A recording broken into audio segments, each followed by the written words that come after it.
Yeah, we'll get started here. I've got first question coming from Jacob. Go ahead, Jacob. Avery, coming off of Saturday, what is your biggest takeaway of having to face West Virginia again so close? You've had it recently with OU, obviously, but uh, what's it like knowing that you have to get on an elimination game? Just going in with the same mentality as I did the last game, just knowing what I got to do to get the win for my team, and if that's scoring the ball like I did last game, then that's what I'll do.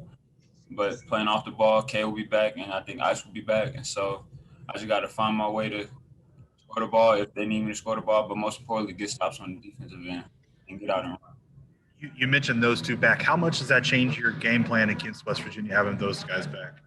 Oh, it changes it a lot because you got different people that could guard any positions. Like Ice could guard the five, K could guard the five. So it's getting them the type of players back that could guard with the five. In this stage, you've been on the stage. You got to play one game here last year. Do you? I mean, that's not much experience, obviously, and the pandemic kind of ruined more experience. But how do you pass along your experience to the younger guys? I would just say just go out there with all confidence. It's a big stage, but it's nothing like you haven't seen before. So you gotta go out same mentality, just go out and play. And maybe last one from me. I know your two walk-ons are with you guys this week for the first time. What has it been like having Carson and Weston around, and what have they brought to the team? They're two very big keys in why we play so well because the preparation that we have. They're always intact and community, like just talking to us on and off the floor, and they just give us a good run for practice. Awesome. Thanks, Avery. Our next question come from Robert Allen, I believe. Avery, you play the same team that you played in the last regular season game and the first game in Kansas City. But like you said, Ice is back, Cade's back. Obviously, you guys are a different team with those guys playing. How much of an advantage is it? Because you'll see the same West Virginia team. They're going to see a different Oklahoma State team. Is that an advantage? I would say it's a big advantage because in practice today we was looking real electric, and anybody could bring up the ball. Now we don't have like a set point guard, and we just getting out and running, and it's looking pretty well. So it's gonna be a different OSU basketball team.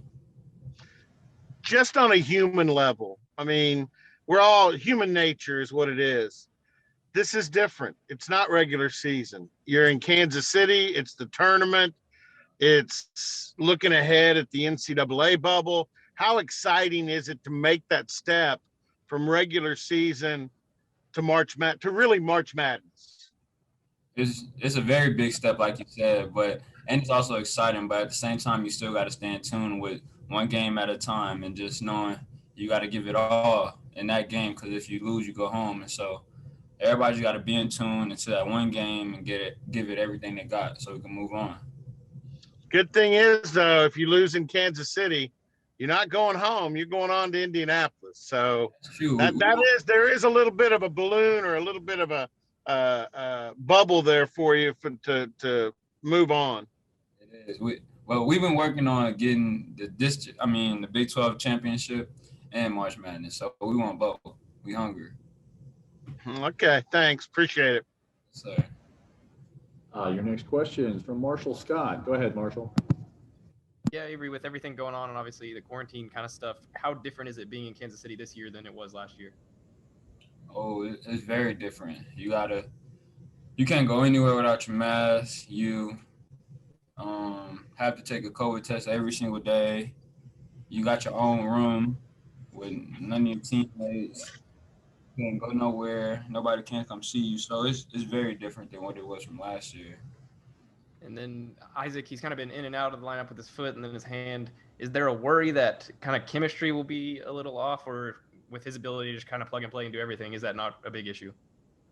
I feel like it wouldn't be as big of an issue because we played with him before, but just for him getting into the groove, I feel like it'll probably take him a couple minutes, but I'm not worried about Ice. I know he could fit in very well with our type of play. And then with Cade and Ice, you guys had a 19-point lead on West Virginia in Stillwater before it kind of blew up. How much more mature, how different is this team now than they were back in that first game? I would say very mature because we don't let our offense dictate our defense anymore. If our offense is not going, we always gonna play defense. We not gonna give up on the play. We always gonna stay in tune and not worry about what happened on the offensive end. We always on the defensive end, defensive-minded team. And last thing for me, I think Mike in the past has talked about reacting to success. Has he had that talk with you? You know, you're coming off of a big 31-point game. Have you had to have that talk, kind of bringing you back down to earth a little bit? Nah, he ain't had that talk with me. I'm just trying to keep playing my way, and he been letting me rock out, and so I just appreciate him for that. And I'm just going with the same mentality, like I said. Appreciate it. Yes, sir.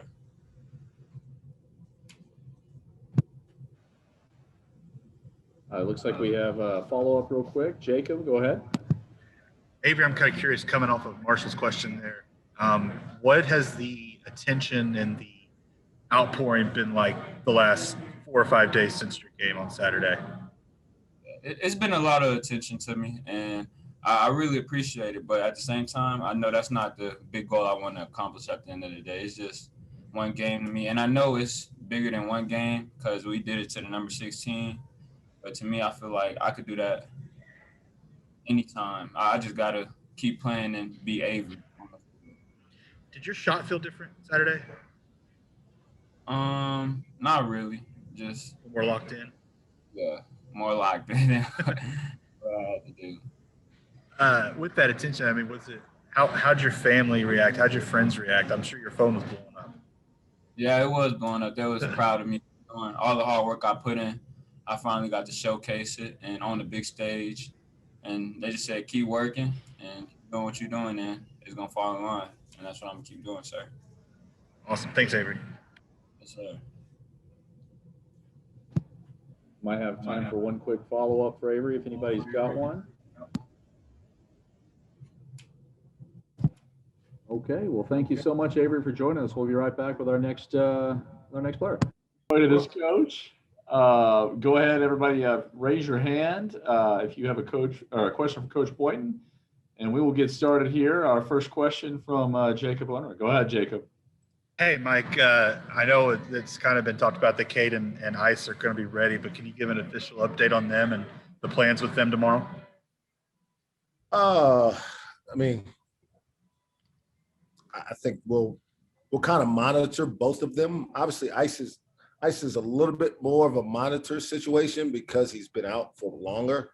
So for him, where's his stamina, which I think will be fine. And then obviously finding a rhythm offensively with him back. Cade hasn't missed much. We missed one game, and really he's kind of a guy you can really plug in any kind of lineup and figure it out. So the plan is for both of them to be available and play as much as they can and give us a chance to win. And I'm certainly glad to have him back. Do you think that Ice would start? Do you think that you'd bring him off the bench?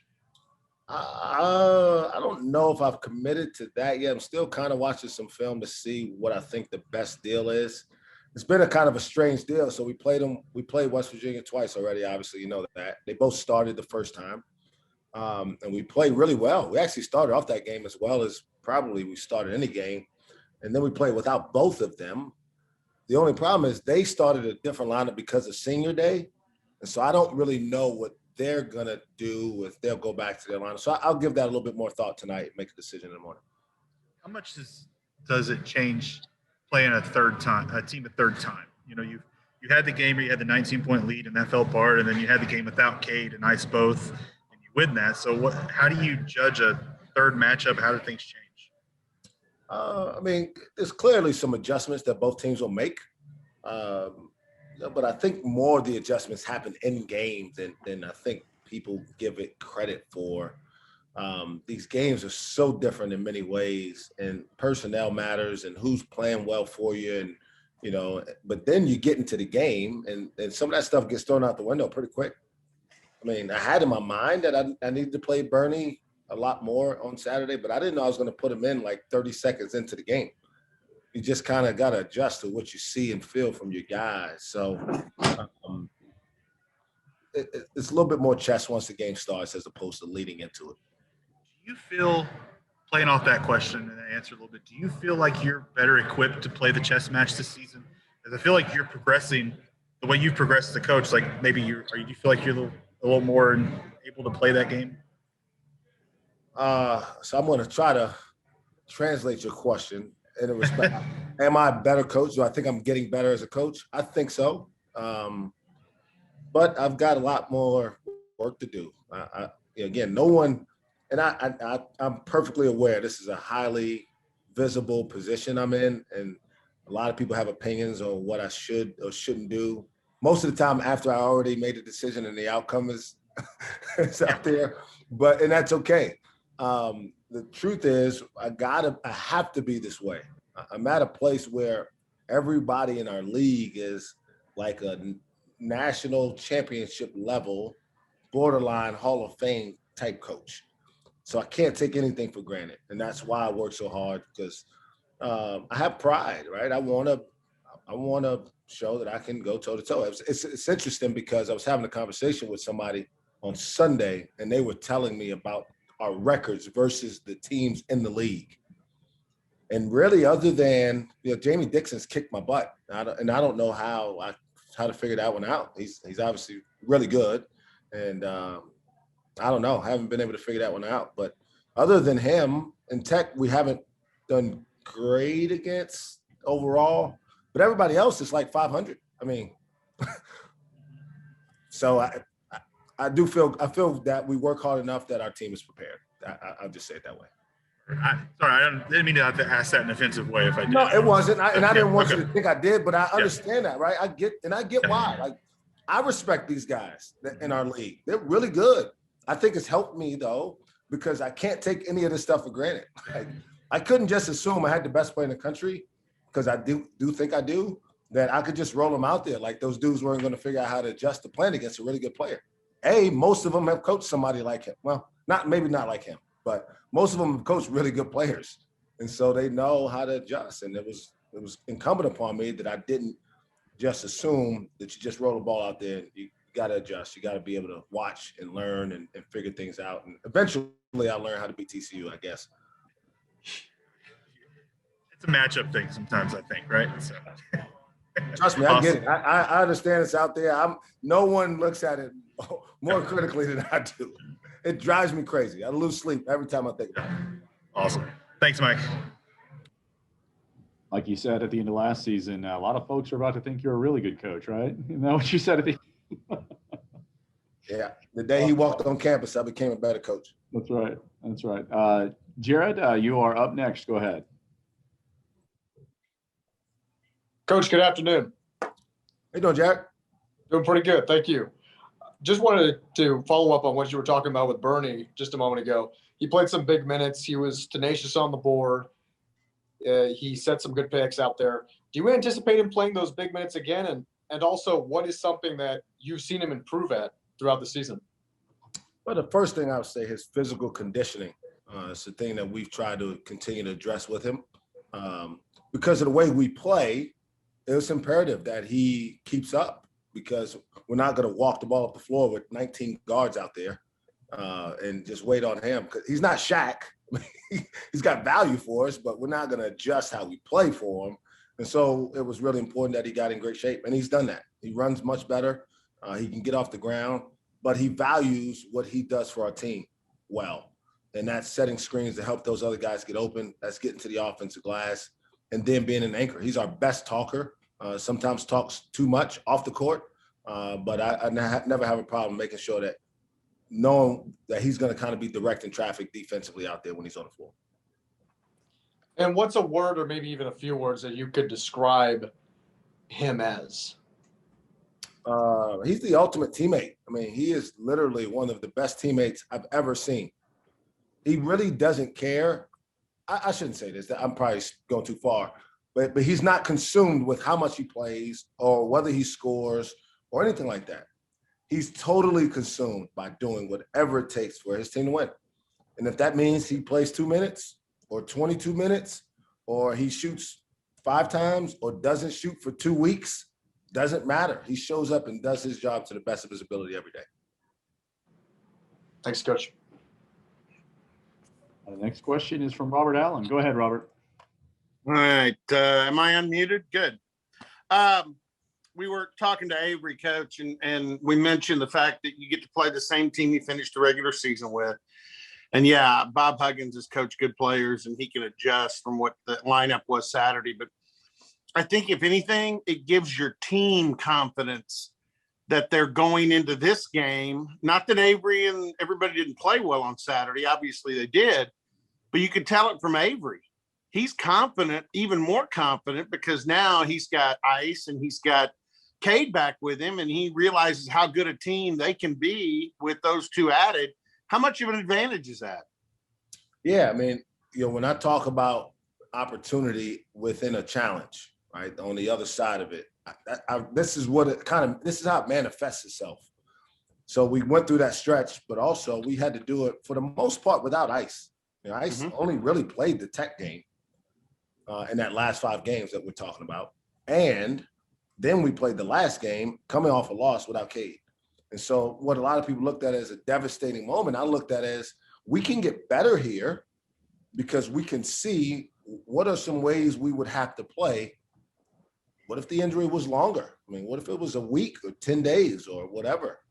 Then we got to figure out how to play without him when we still have a responsibility to try to win.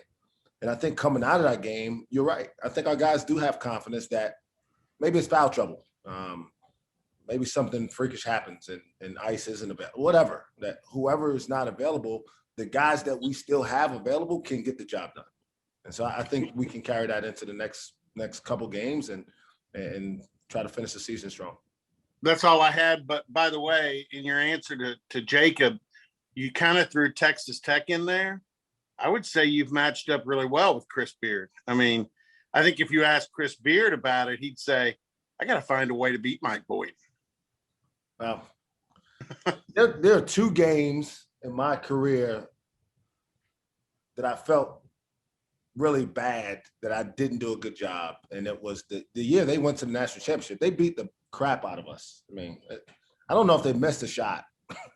And then Dean Wade and Barry Brown's senior day. I could have crawled underneath the bench and just started cleaning the floors for them because that's how useful I was for our team that day. So, but I'm glad we've played better here the last few times against them. Yeah, that win in Gallagher-Iba a year ago, that was one of the best games I think we've seen in recent memory. And this year they've been great games, but that was still when you had a full house and Gallagher-Iba was roaring that day. So that was, yeah, okay. Yeah, I think to your point though, I think my point was I was trying to make is there's some really, really good coaches in this league from top to bottom. I mean, even the guys who struggled this year, Bruce Weber's coached in a national championship game and went to the Elite 8 just like 3 years ago. And I think Steve Prohm's been to like 6 tournaments and 3 Sweet 16. So really good coaches. Yeah, and I'm hoping a lot of people are talking about Steve being on the hot seat. I hope Iowa State. I don't think that was all his making. He is a very good coach. And our next question from Marshall Scott. Go ahead, Marshall. Yeah, Mike, earlier in the year in Stillwater, you guys were up 19, I think, on West Virginia before it all kind of came crumbling down. Is there how much has this team kind of learned to win since then? Because obviously all these close games recently, you've kind of come out on top. Has this team learned to win since that game? Yeah, we've gotten better in a lot of areas. One is guys had to learn the league. It's a hard league to kind of navigate because the styles of play are so different. We went 2 days prior. I think that was a Monday game, right? It was a big Monday. Played West Virginia, I think. I think it was. I'm pretty certain it was. We played Tech the Saturday before. Tech doesn't have really a ton of interior depth. Their strength is on the perimeter. West Virginia's the opposite. They put 5 guys inside the paint and dare you to get a rebound somehow. And so making those adjustments quickly for younger guys takes a little time. I think as the season goes along, we play more Big Mondays. So I think we've gotten better at understanding how to handle those situations. And, winning a lot of close games, I think has benefited us late in the year. I think we're undefeated in overtime, which obviously is going to be a close game also. And it's just a sign of growth from the team. Those guys have gotten better and continue to work through the process. Do you kind of throw the film out on both of those games? Obviously, the first one, you guys were still kind of young, experiencing a lot of things. And then last Saturday, you didn't have Katie Rice. Do you watch the film from those games to this game, or is it all completely a wash? Yeah, you watch the film. You have to. That's kind of one of those cards you keep in your back pocket. There's like once or twice a year, maybe, where you do it. For us, it was the game in Lawrence that we didn't watch. But yeah, you got to watch it because, again, the games were played differently, but there were things that happened in both games that either we need to make sure doesn't happen to give ourselves a chance, or we need to continue to be really good at. For us, Saturday, we were really good in transition. We got out and got some easy baskets, even when they scored at times. I think we were really aggressive in transition in the first game against them. And in the second half, we weren't as aggressive. And so there's certainly things you can learn from every game. I'm sure you're doing a lot of things different in Kansas City this year with the protocol and stuff like that. But starting in the quarterfinal round, is there anything that you're doing differently in that aspect? Not really. I mean, we're playing a little earlier than, you normally would, but you can't dwell on the things that are out of your control. I like to exercise because they keep bringing me food, and like that's not a good balance. Like eating and not exercising. My wife will tell you it's not a good idea. So been just kind of walking up the hallway, up and down, kind of doing laps, but I don't feel very productive right now. And then last thing for me is kind of a weird question, but I think in years past you kind of had a set inbounder after an opponent make. It feels like was always his job to throw the inbound pass. This year you seem to not do that as much. Is there a reason for that? And can you kind of take me through that? Well, we're more positionless now than we've ever been before, because we have so many guys that can initiate offense. That's a new luxury in many ways for us. Before, it really was ice as and obviously we didn't play well without him. So we had to have a guy to inbound it and a guy to bring it up, and everybody else had a different job to do somewhere away from the basketball. Well, now I feel much more confident that we can have Ice or Cade or Avery or Bryce. If we get D in there, he can. MA, I felt comfortable when he rebounds it, can initiate offense for us. We've seen that some. And so that's more of it. It's just adjusting to your personnel. Appreciate it. Our next question is from Dean Rule. Go ahead, Dean. Hey, Coach. I mean, you touched on it right there. Talking about MA, he just seems to be kind of the next name on the list of players getting hot towards the end of the season. Can you kind of talk about his performance as of late? Yeah, it's a credit to him for the giving of himself. I guess from a stateside standpoint, from here in the U.S., he didn't have a whole lot of hype, but a lot of people knew how good he was. He was recruited by some really good programs, and we're lucky to have him. And a lot of guys on our team have taken a backseat, rightfully so. Kay's the best player in the country, and has gotten all the credit he deserves for being so. But our other guys have allowed that because they haven't been envious or jealous of that attention. And they've embraced understanding that the whole goal is to win. And if we win, we can all have success. And whether he had to get a double-double in the game or, kind of just be a guy that spells KB because he's playing well, he's embraced whatever role we've asked him to play. And when his number was called for him to score, he's shown the ability that he's going to be a really good player here for a few more years. And I agree, he's getting better. And I hope that this is something that can springboard his confidence as we head into the postseason, but certainly beyond that. And then kind of changing direction a little bit. I know we talk about COVID on pretty much every call, but a year ago, as of tomorrow, the sports world was kind of put on ice, March 11th. Can you just talk about, just for a second, just the, totality of the past year and just the impact COVID's had on it?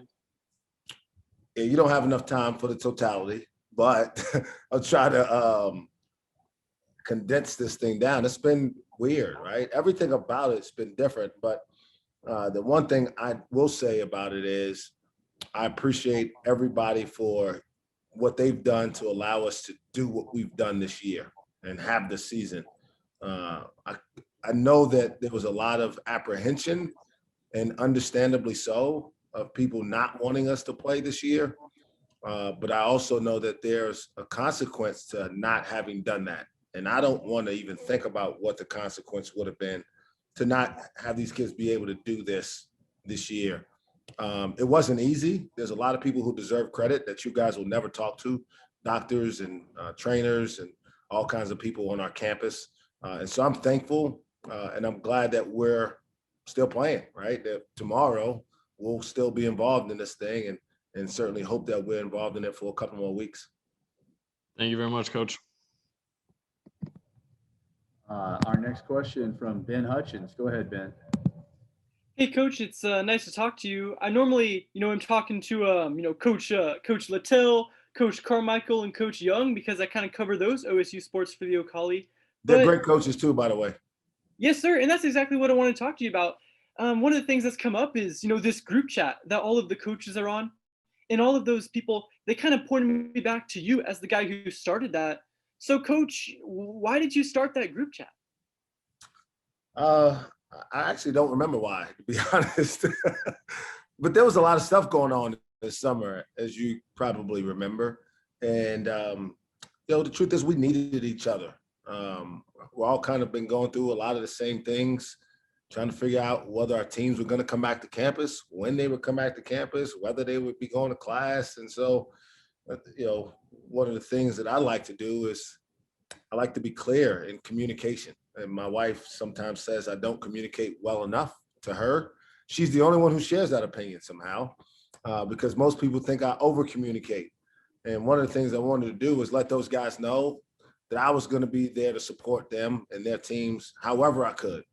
And that means we sometimes had to share facilities, or maybe we had to get out of the facility that we would normally use so that they could, prepare their kids, or maybe we wouldn't bring our kids back to campus at the same time so that we don't have this crossing of people when we still didn't know a whole lot about how the virus was spread once the kids were back on campus.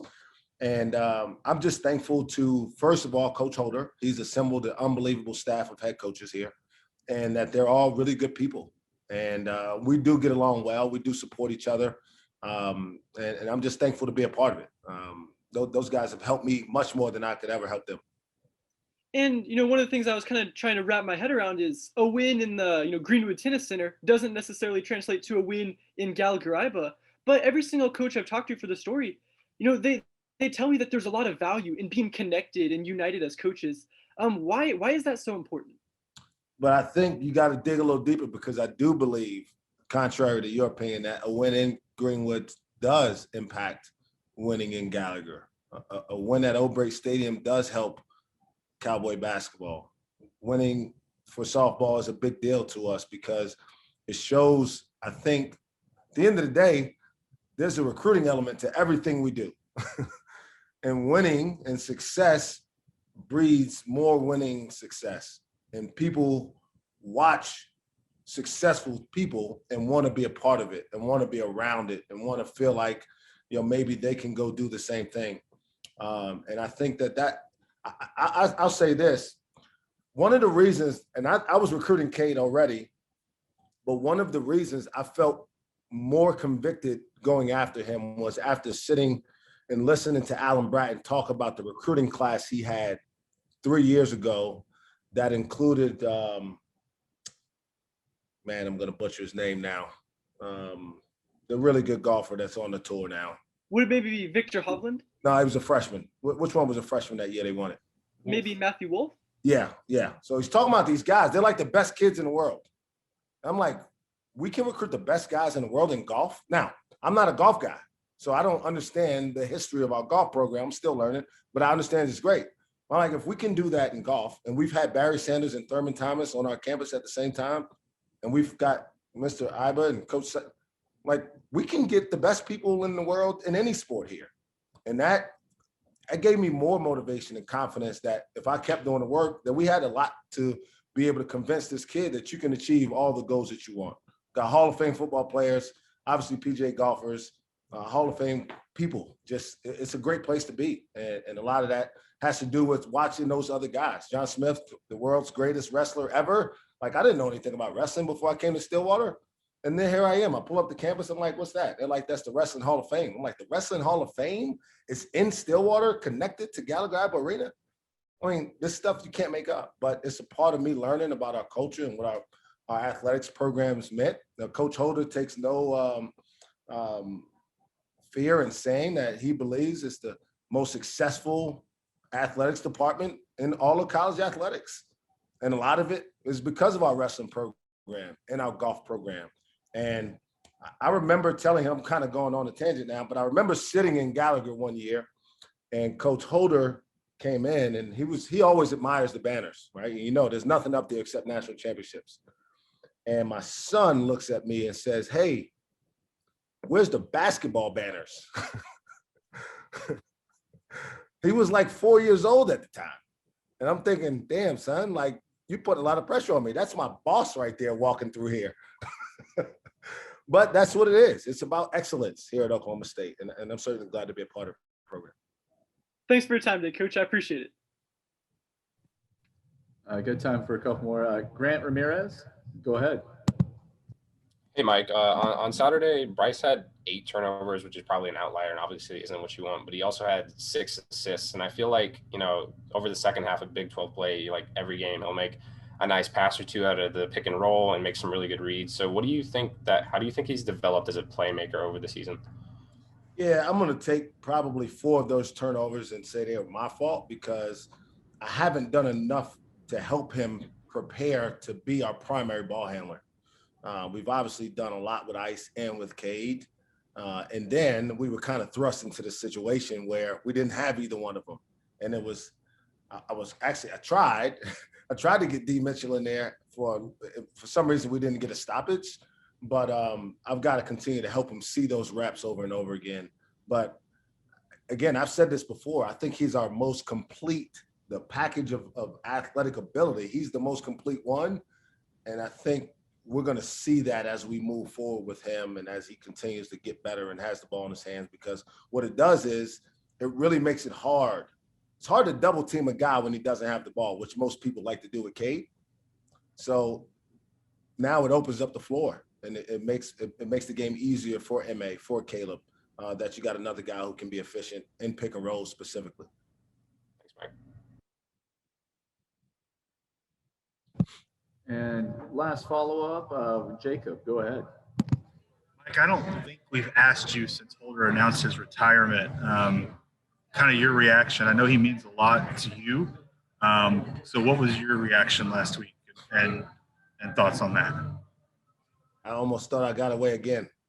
I meant to ask for the weekend, and I kept forgetting. You guys kept having too many crazy things happen in games. I'll say this. Probably outside of my parents and my wife, no one's believed in me more and put themselves out there for me more than Mike Holder did in 2017. There was literally, if you could probably put a list of 100 people down, and you could poll 50 people and ask them to give you a list of 100 people to hire for the Oklahoma State basketball job, I don't know how many times my name would appear. But there's something that he saw. I tell people all the time, he was the ultimate. This year is a culmination of his vision. And I'm incredibly thankful for him believing in me and affording me the opportunity to be a part of this athletic department and to empower me to recruit the best guys. He always talks about that you don't have to settle. His old friend, Mr. Pickens, used to tell him, if you work hard, all you need is opportunity. And he provided that for me. And so, obviously the transition is happening. And Chad, I think, is going to do great things. He obviously is a Cowboy himself. He loves this place. He's got some great experiences from both internally and from being around other places. And I think there's going to be a good transition. And certainly it was going to happen eventually. And I think everybody was aware, just it's happening now. So we got to get ready. What's your relationship like with Chad? It's pretty good. You know, we've talked several times. I believe in Chad. I think he's a really, really good administrator. It helps that I think he has a basketball background, right? His dad coached, his brother was involved in the program. He has an affinity for the sport. And so obviously I think he'll want to continue to see the program elevate itself. And that's what you want from a guy who's going to be in charge, is to believe in what you're doing and continue to provide the resources. And I've got 100% confidence that Chad's going to be tremendous in his role. Thanks, Mike. Thank you, Coach. I really appreciate you joining us today. And if media members like to hold on, Keylan Boone finished up his study hall session and has joined us. So, Coach, we're in good shape. I appreciate you joining us. Thank you. We will have Keylan go ahead and hit unmute. Perfect. If you guys have questions for Keylan, go ahead and raise your hand, and we will get started. Go ahead, Jacob. You get us started. Keelan, how's it going today? Going good, man. How you doing? I'm good. How was study hall? It was good. Quick, but good. All right, good. Hey, the last few weeks you have been more involved and kind of gotten going. What's been the biggest difference for you? What's changed? Well, my confidence has been up. I've been working a lot harder now. I feel like the coaches have really stayed on me, and like when I've been at a little rough patch during the season, mid-season in particular, so it wasn't going as good. Minutes weren't going. The shot wasn't falling, and really was honestly was a liability on the court, and that was hurting my team. And I remember having a meeting with almost every last one of the coaches, and I was asking them, what should I do? And they was like, just stay with it. And I had coaches hitting me up every day. This is what you should do. Stay with it. You're going to be fine. Keep playing. And that's when I realized, like, it's more than just basketball, because that really helped me as a person. And it's helped me grow every day now. I can honestly say I've grown as a man every day now. And so they've helped me, and it really translates. It translates off the court, and it translates back on the court. It comes with doing little things, and I feel like it's their belief in me and their will to not let me fail. It's really like helped me move forward, and it's really showing in the games. Obviously you've been one of the more talented players on the court your whole life. Have you had struggles like that before? Have you had to deal with something like that? This has been one of the roughest. This has been one of the hardest rough patches I've really went through in basketball. Like I've always been with the competition. It's really just been like a mental focus that I haven't adapted to my sophomore year until now.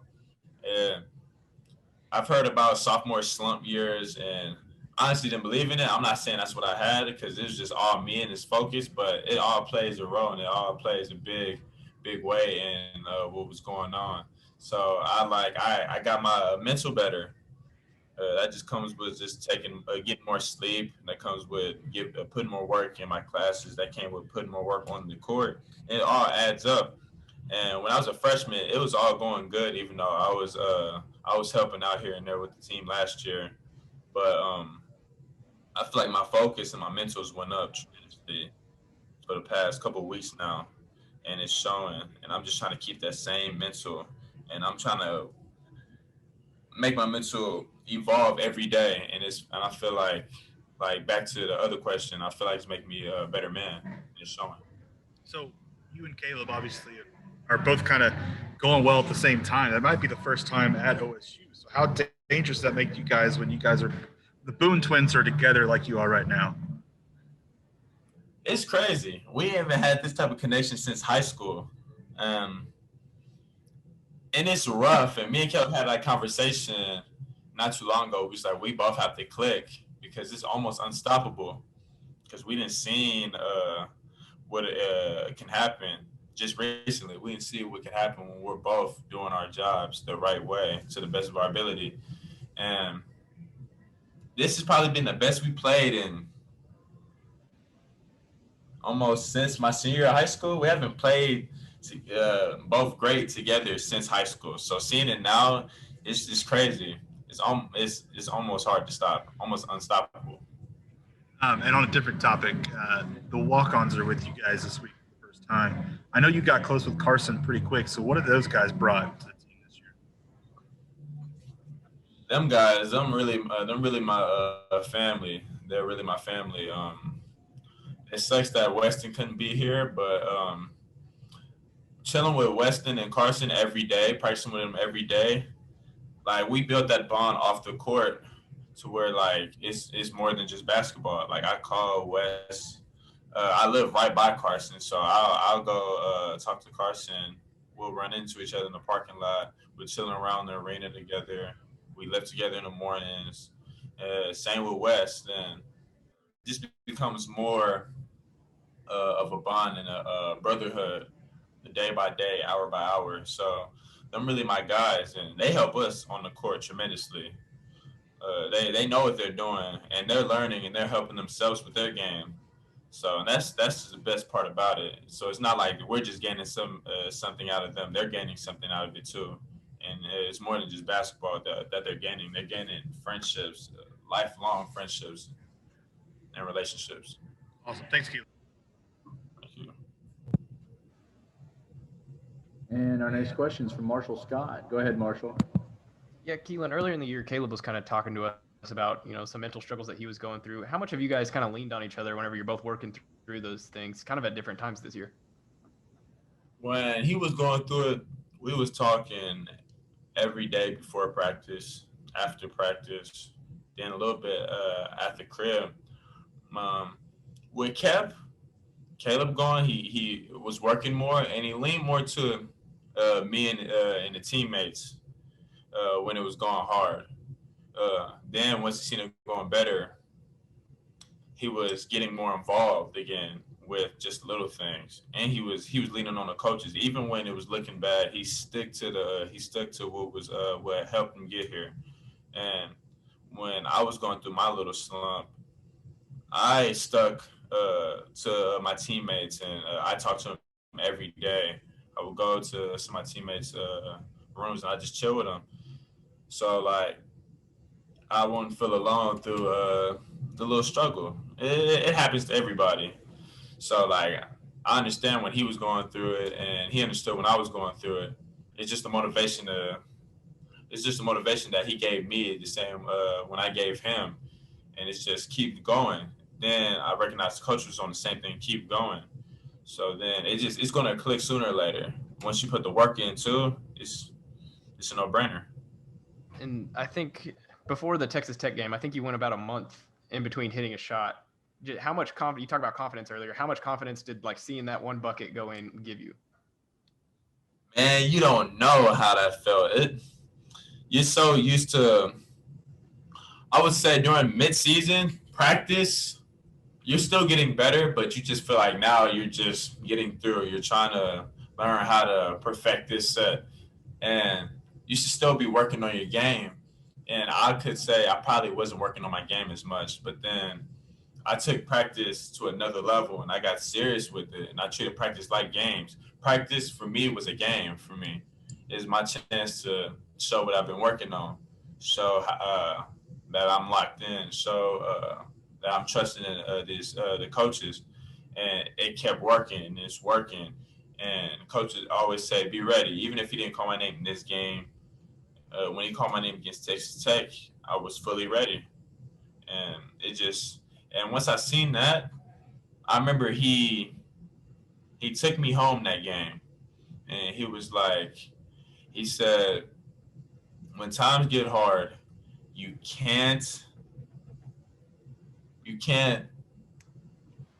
I know I'm going to mess this up because I remember what he said, but it's not going to roll off the tongue just that easy. He said something about like, when it gets hard, it's easy for you to just get complacent. Just like when success is going on, it's easy to get complacent. You have to get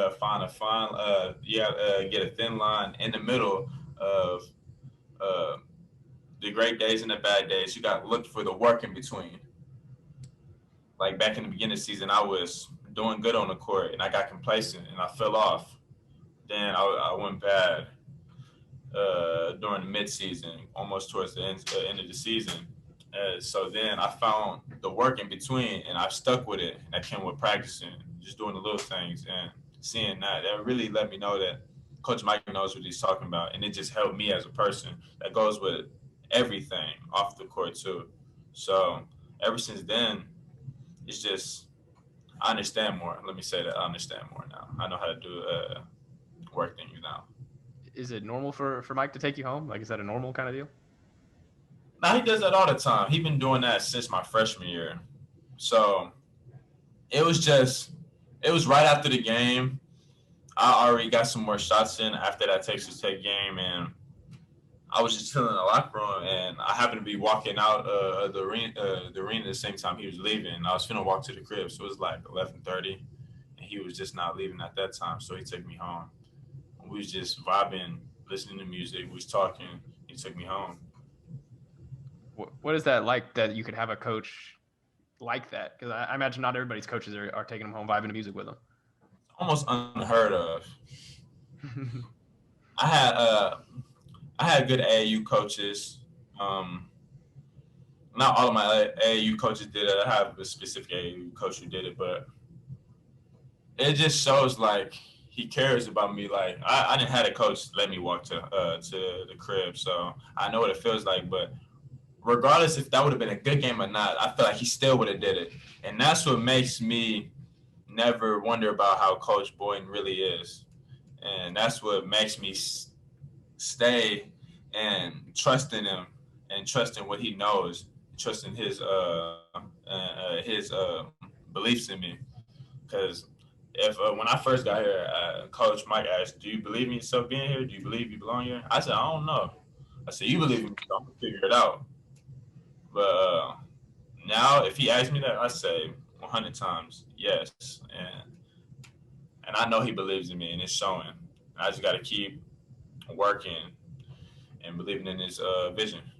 Gotcha. Last thing for me is a little different topic, but I feel like last year you were primarily kind of playing the 3, and this year you've gotten a little more post work in, a little bit more on the 4. What has that been like for you? It's a huge adjustment. I'm learning. I understand this now. Big men have great feet, and I used to talk about them and joke around with them. They have great feet, and that makes me recognize I actually have terrible feet. Until I started working with the bigs. Now I'm kind of getting a knack for it. I'm understanding spots, understanding where my sweet spot is, understanding how big terminology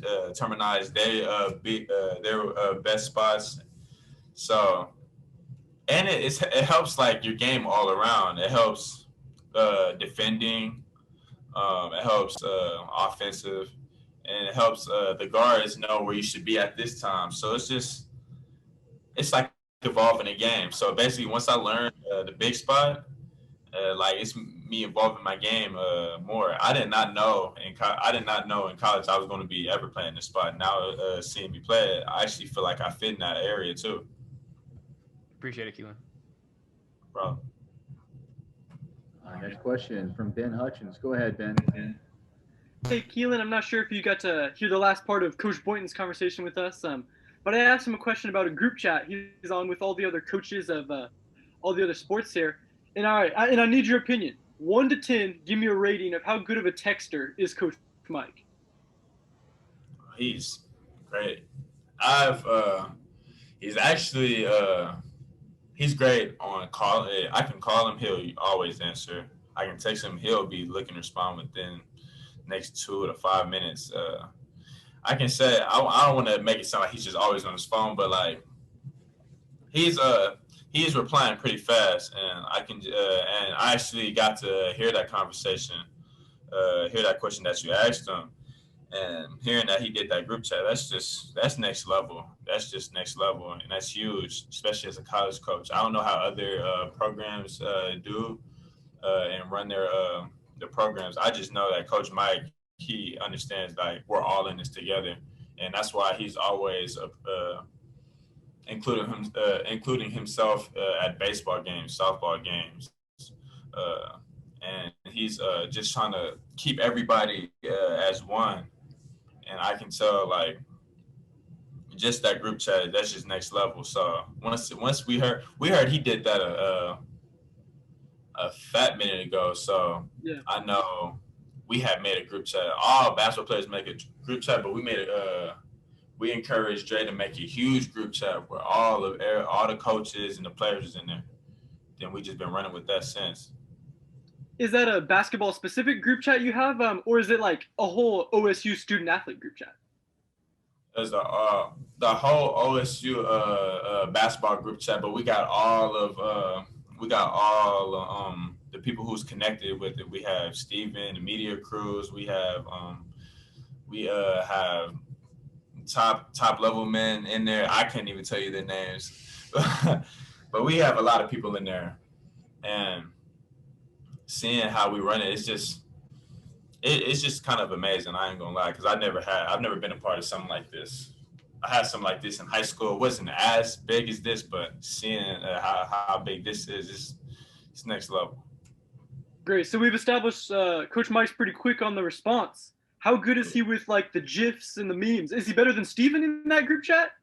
I think Steven's taking that one. Nobody's beating Steven. You know, he's on go with it. But Mike is catching up with him. All right, I appreciate that. Nice to see you. No problem. All right, I think we have time for one follow-up. Jacob, go ahead. Keylan, feeding off of Ben a little bit there on a different coach on staff. How good of a tweeter has Barry Hinson become? Because I've kind of enjoyed him lately, going a little crazy on Twitter.